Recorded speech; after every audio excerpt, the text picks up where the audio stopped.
We were asking you what was kind of the impetus and what is kind of the whole idea behind the Marble-Coldwater Clean Water Partnership? Okay, once again, I don't know at what point you lost me, but we are basically a collaboration of all the lakes on the South Chain, Marble through Coldwater.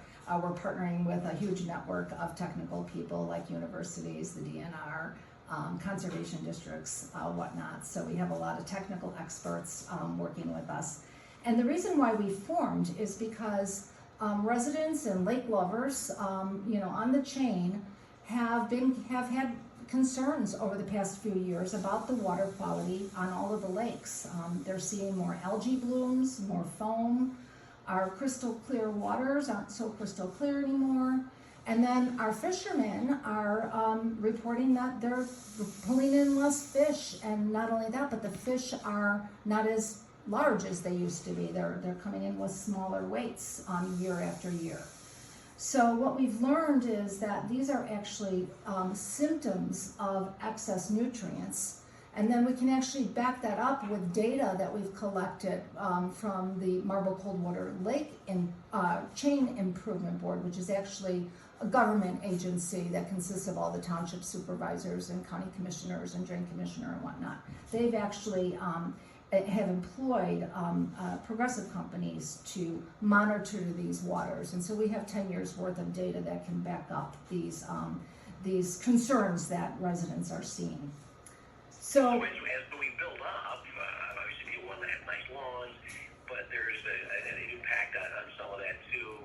So you're trying to find that right balance there. Exactly, and that's the key word, is the balance, okay? Because all lakes need some nutrients, but what's happening now is we have excess nutrients. So that's what's causing all of these symptoms per se.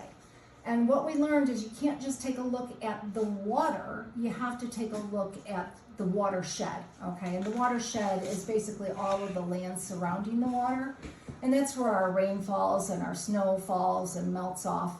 And as that water travels through the landscape, it eventually ends up in the lakes. But as it's moving along the landscape, it's picking up all kinds of pollutions. It's picking up the nutrients like phosphorus and nitrogen.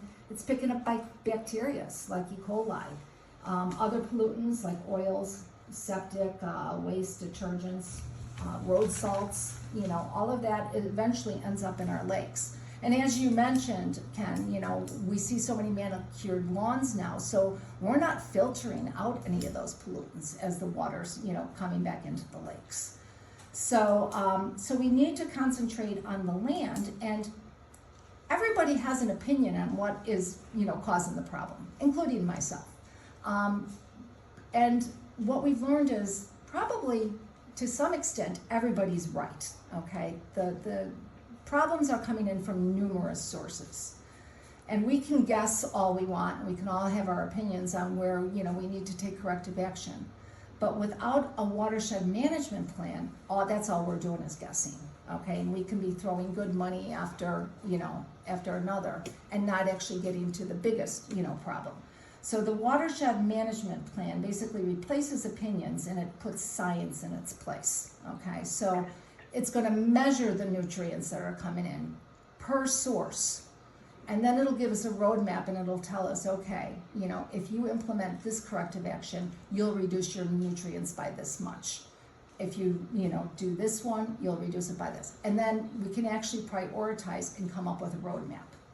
So that's the whole idea of the plan. But in addition to that, what the plan does is it opens us up for federal funding to make these improvements. It's going to cost money.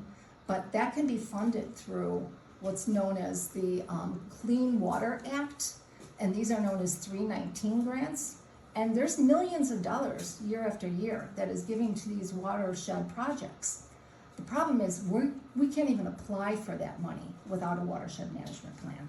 So that's what this partnership is focused on, is getting this plan in place and unlocking these fundings. So you're applying to the state of Michigan to get money to put that plan together. I know you're looking for local donations as a match for that too, but you're also asking residents to take a survey too, right? right? That is correct, right. So there's actually two key things that your listeners can do for us right away. Number one, like you said, we do need a cash match, and we're going to be applying for this in September. That's when this grant comes due again, and it only comes due once a year.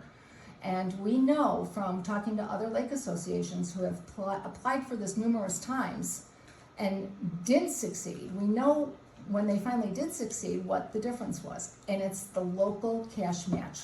The more money we can raise up front and come in tells the grant reviewers that this community is serious. They want to take care of their lakes. So, we know we have to come in with a 10% cash match, but we also know that that's not going to make us competitive. We really need to come in higher. And, to put numbers to that, the plan itself is probably going to cost us about $180,000. And that's with our volunteers doing some of the work, okay? We still need professionals to come in and do the work for us. So it's going to cost about $180,000. We need a 10% match just to apply, okay? To come in, with a strong application, our goal is to raise at least $50,000. So, that's what we would be asking, the community to help us out with. Any dollar amount helps, because if you think about it, if we get this grant, then the dollars are multiplied exponentially. So, we're talking about bringing in over $100,000 in grant money towards this project. So the other thing they can do is take that survey, and you can find all of this on our website, Marble-Coldwater.org, and the survey page, it's a quick survey, but that also not only gives your listeners an opportunity to express their own concerns and tell us what they think the problems are, but it also shows the grant reviewers, once again, that this community is engaged. They want to see these lakes improve. So. Website again, Marble-Coldwater.org. Folks get much more information. They've got the contact info there too for you guys as well. Margie, good luck with this project. Keep us up to date, all right?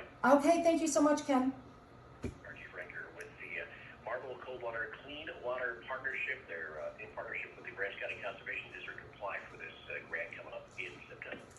Thank you.